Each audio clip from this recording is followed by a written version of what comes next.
Today we're going to make catnip kickers with a pouch that's refillable for catnip. This is actually my cat's that I borrowed for this video. It's a little bit dirty, but I started making these because cat kickers are very popular. I have 4 cats, but I wanted to add catnip, but I wanted to make it washable because, as you can see, it gets dirty and I want to keep it going. So this is a very, very simple sewing tutorial. Great for beginners. If you are a terrible sewer, I'm not a great sewer, I'm terrible at sewing straight, this is perfect for you. And you don't need a lot of equipment or supplies, so let's get started. You will need 2 pieces of fabric. Now this is, my larger piece is actually 1/4 of a fat quarter, which makes it a 1/16 of a yard. It measures about 9 inches wide by 10.5 inches long.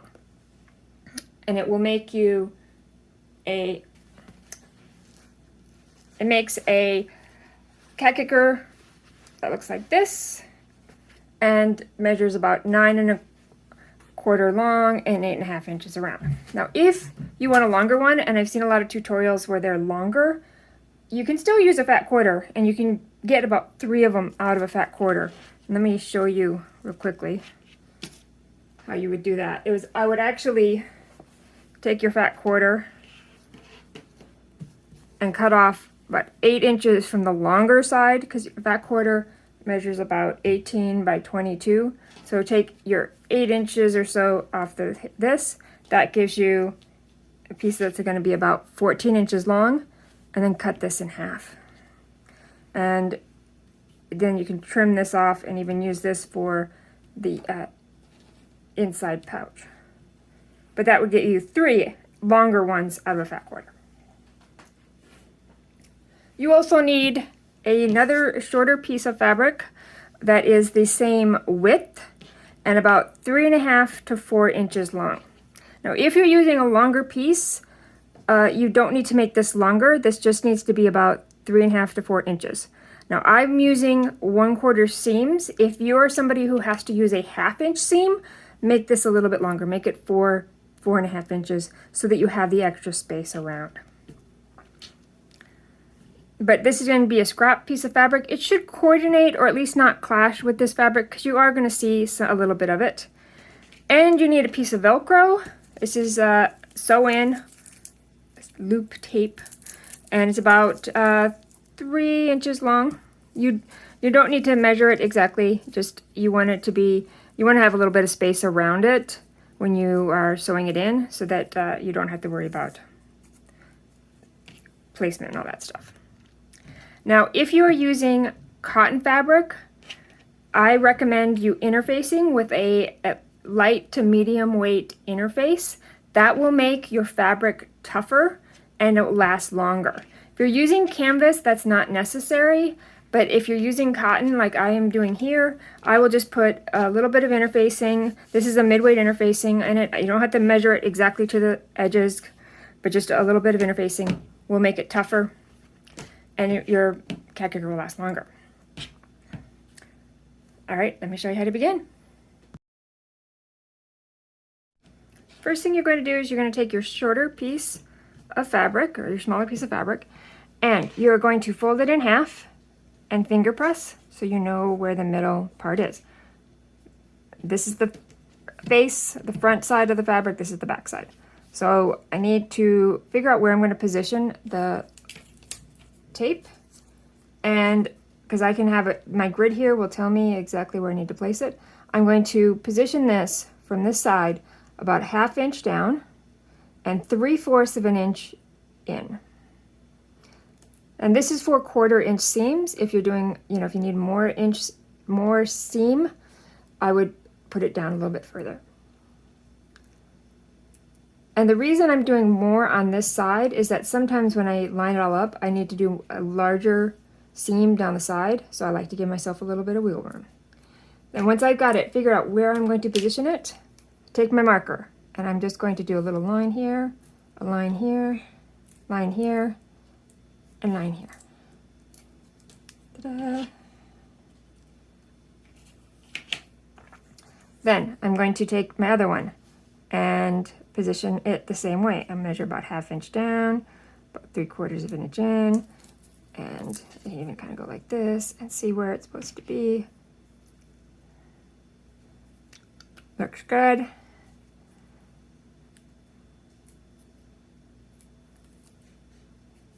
And then you're now ready to go sew. When sewing your Velcro onto your fabric, I recommend you use a shorter stitch, about a 1.5 versus a 2 or 2 thick, because when I first started sewing it, the Velcro on, you can see was puckering, and I couldn't figure out why it was puckering. And so I started doing some research, and I found out somebody recommended using a shorter stitch. And when I do the shorter stitch, same Velcro, same fabric, no puckering. So use a 1.5 on your sewing machine. And so around all the edges, you don't have to freak out. You don't have to worry if this is perfectly straight or this is exactly lined up, because as long as it's close, it's going to work, and you're not going to see this. So it doesn't matter. So just don't panic. That's why I just kind of measure it, and then I'll just lay this out. I'll sew all the way around. Don't forget to backstitch. Sew all the way around, and then when you're done, come back. All right, I have sewn on my Velcro.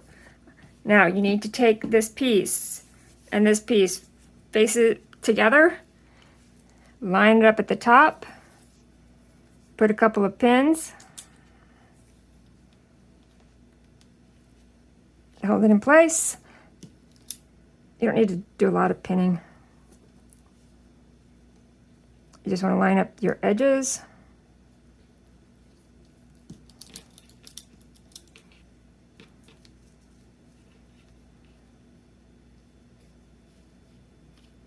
And you're going to go to the sewing machine, and you're going to stitch all the way across, 1/4 inch seam, backstitch, backstitch. Technically you don't need to backstitch, but I like a good backstitch. And when you get done, we'll go on to the next step. All right, you can see I've got my 2 pieces together.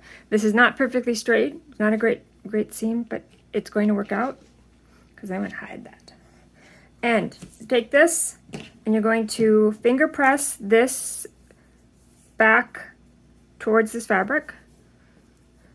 You don't have to do a lot of it. You just want to make sure that when you're folding over, that this is pointing down. And then you're going to fold this in half, and you want to line this piece with this piece first. So what you do is you put your hand right here and kind of fold it over and see where it's going to be. And once you figure out you got it where you want it, then you can put this out, and that's kind of your first pin. And then I like to use a clip right there, so I clip make sure both of these are facing down. And then you can kind of go around here and see how this is not quite exactly lined up, probably because I didn't stitch really straight, but that's going to go away. So I just go ahead and pin, and pin. I'll put a pin here for fun. Now you're going to go and you're going to sew, and I start up here, and I will backstitch here, so 1/4 inch all the way down, or if I need to, I realize I'm probably need to go maybe 3/4, maybe 1/2 inch in, to make sure that I don't run out of space down here. But go all the way down here, turn, and sew all the way across here. If you're not good at turning, go all the way down and then just sew all the way across. It'll still work. When you get that done, we'll move on to the next step. When you are done sewing, you're going to come back and you want to go ahead and trim the corners.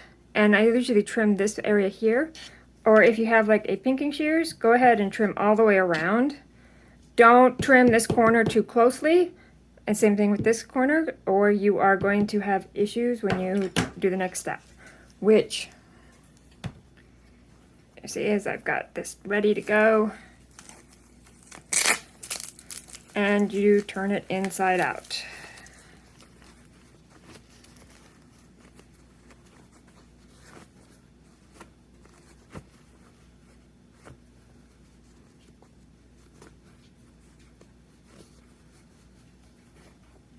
And you want to go ahead and take this.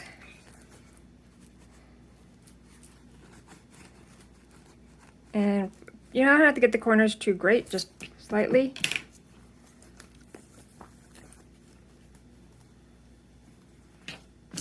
There you go, and it's ready to stuff. All right, now this has been turned around and it's now stuffed. And you can see I didn't stuff it all the way to the edge. I stuffed it about 3/4 of the way full.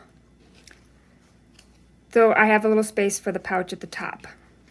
Once you get it stuffed as much as you want, and this is like, you know, you can see it's really full. You're gonna take this and you're gonna fold in the ends about 1/4 to a 1/2 inch. I don't sit there and make sure it's perfectly lined up or it's perfectly straight. This is good enough, and I will just kind of finger press it and put a couple of pins to hold it. Stay. There we go. Now it's ready to go back to the sewing machine. I'm going to sew, back stitch, go all the way down, back stitch it again, and I'll show you the next step. All right, this is one I have already done. So you can see I've sewn across here. See, it's not really great, but at least hides the ends. And I'm going to just tuck this in.